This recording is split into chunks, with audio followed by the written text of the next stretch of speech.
Um estudo desenvolvido na Universidade Federal do Rio Grande do Norte aponta as similaridades entre as pandemias de Covid-19 que estamos enfrentando atualmente e da gripe espanhola ocorrida em 1918. Medidas como o uso das máscaras e o distanciamento social foram importantes naquela época, assim como nos dias de hoje.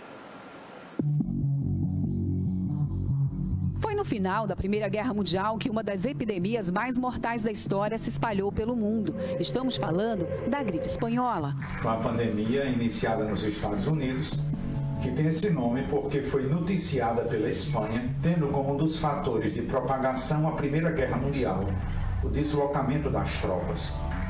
Isso fez com que essa doença ela se espalhasse pelo mundo. O primeiro caso aparece em março de 1918 nos Estados Unidos e em setembro de 1918 a gripe espanhola já estava no Brasil. A estimativa é que entre os anos de 1918 e 1920, a doença matou cerca de 50 milhões de pessoas no mundo. Aqui no Rio Grande do Norte, o vírus chegou primeiro em Natal, pelos navios. Naquela época não havia estradas para o transporte de mercadorias, e as mercadorias vinham de navio. E aí essa pandemia começa, Natal é uma cidade pequena, com menos de 30 mil habitantes. Segundo historiadores, em Natal, a gripe espanhola matou cerca de 200 pessoas. A doença também se espalhou pelo interior do estado. Há relatos de casos em Mossoró e Areia Branca.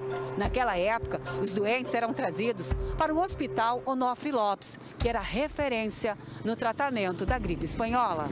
Naquela época, assim como agora na pandemia da Covid-19, algumas autoridades chegaram a achar que era apenas uma simples gripe, mas logo descobriram que não era bem assim.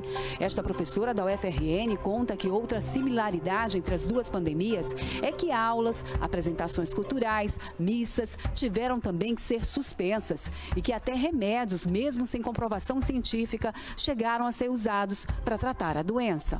Na época da gripe espanhola, essa tentativa de resolver a solução de uma maneira rápida levou alguns indivíduos a considerarem um medicamento que era para tratamento da malária, o sal de quinino, tentar usar esse medicamento para curar a doença, né?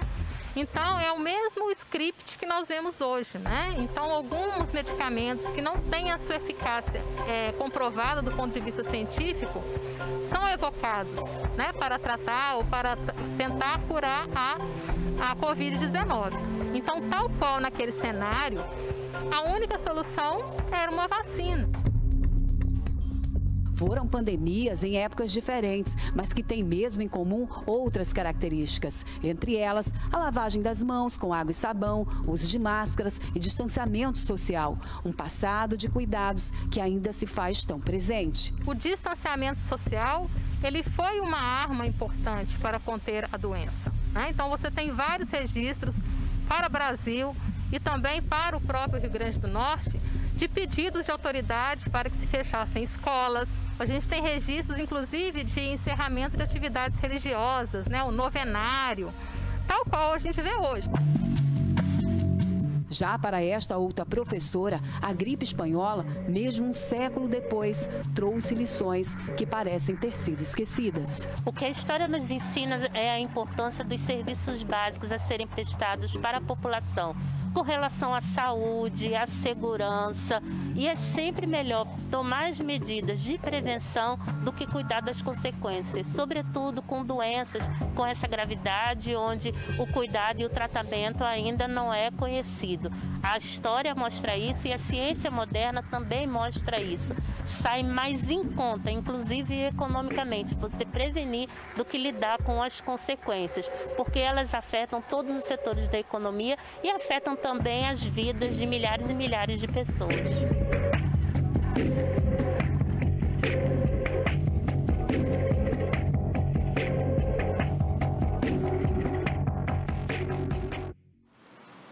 Importante importante registro histórico, porque a gente faz essa matéria resgatando, primeiro para saber que essa crise sanitária vai ter um fim, esse problema que estamos enfrentando com o coronavírus aqui no Rio Grande do Norte, no Brasil e no mundo inteiro. Já houve no passado uma situação semelhante, para ver se dessa vez a gente aprende a lição, porque as consequências são muito danosas para todos.